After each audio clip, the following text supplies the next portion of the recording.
Halo teman-teman, nama saya Ziva Hafiza. Saya salah satu mahasiswa Universitas Lancang Kuning, Prodi Bisnis Digital. Nah, di sini saya akan menjawab beberapa pertanyaan dari dosen saya mengenai UAS saya. Nah, yang pertama, apa itu strategi dalam manajemen strategi? Strategi itu simpel sebenarnya, yaitu rencana atau cara yang dibuat oleh perusahaan supaya bisa mencapai tujuan jangka panjang.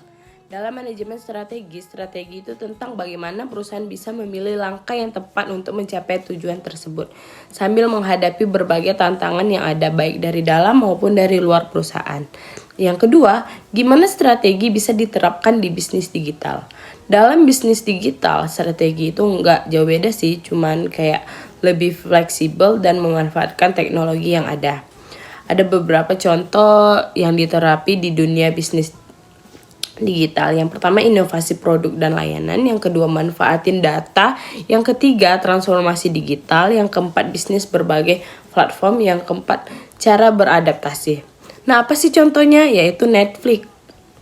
Yang kedua yaitu perbedaan antara visi dan misi serta peran masing-masing dalam perumusan strategi. Misi itu lebih ke konteks dan menjelaskan bagaimana perusahaan akan mencapai visi tersebut. Peran dalam perumusan strategi. Visi memberikan gambaran yang besar, jadi acuan strategi. Jadi perusahaan tahu tujuan akhir mau kemana. Dan misi itu memberi petunjuk lebih praktis untuk langkah-langkah yang diambil supaya bisa mencapai visi tersebut. Apa sih pengaruhnya antara visi dan misi? Visi dan misi mempengaruhi keputusan dan arah perusahaan digital dengan cara berikut. Yang pertama, visi sebagai arah, misi untuk langkah nyata, fleksibel, dan keputusan. Apa sih contohnya visi dan misi? Contohnya yaitu Google. Google itu memiliki visi yang koordinasi informasi dunia dan membuatnya bisa diakses, dan misinya memberikan akses informasi yang relevan dan bermanfaat untuk semua orang. Nah, yang ketiga, komponen-komponen analisis WOT dan pentingnya dalam evaluasi internal dan eksternal perusahaan. Analisis WOT itu alat yang digunakan buat mengevaluasi kondisi perusahaan dengan cara melihat 4 hal. Yang pertama yaitu kekuatan, kelemahan, peluang, ancaman. Dan gimana sih analisis WOT membantu perusahaan digital dalam mengidentifikasi peluang dan mengantisipasi ancaman di pasar? Nah, yang pertama caranya itu menganalisis peluang, antisipasi ancaman, memaksimalkan kekuatan, memperbaiki kelemahan. Apa sih contoh analisis WOT dari perusahaan digital? Yang pertama itu ada contohnya yaitu Spotify. Yang keempat yaitu konsep 4-5 dan masing-masing kekuatan yang dianalisis dalam model tersebut. Porter 5 Forces itu adalah model yang dibuat sama Michelle Porter buat membantu kita mengerti seberapa ketat persaingan di suatu industri.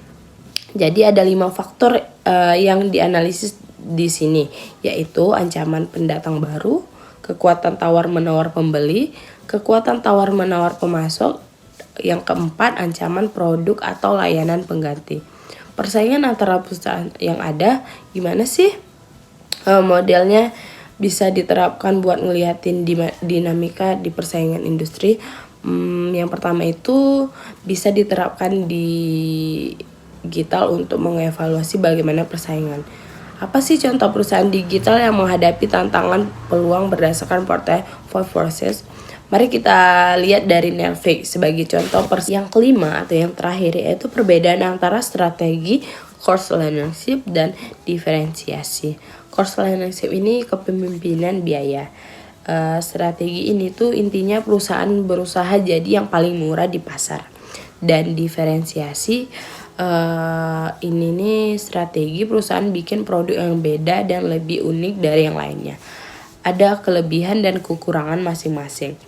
Kalau yang cost leadership ini dalam bisnis digital itu kelebihannya harga lebih murah, skala besar, dapat banyak pelanggan. Dan kekurangannya itu produknya biasa aja, marketing keuntungannya tipis, sulit mempertahankan harga murah. Sedangkan defisiensi ini dalam bisnis digital itu kelebihannya produknya unik, harganya premium, pelanggannya loyal. dan kekurangannya itu biayanya tinggi, pasarnya lebih sempit, bisa ditiru. Contohnya itu Netflix. Kita lagi-lagi Netflix. Mungkin sekian dari saya menjawab pertanyaan UASnya. Mohon maaf bila ada kesalahan kata. Saya tutup dengan bye-bye.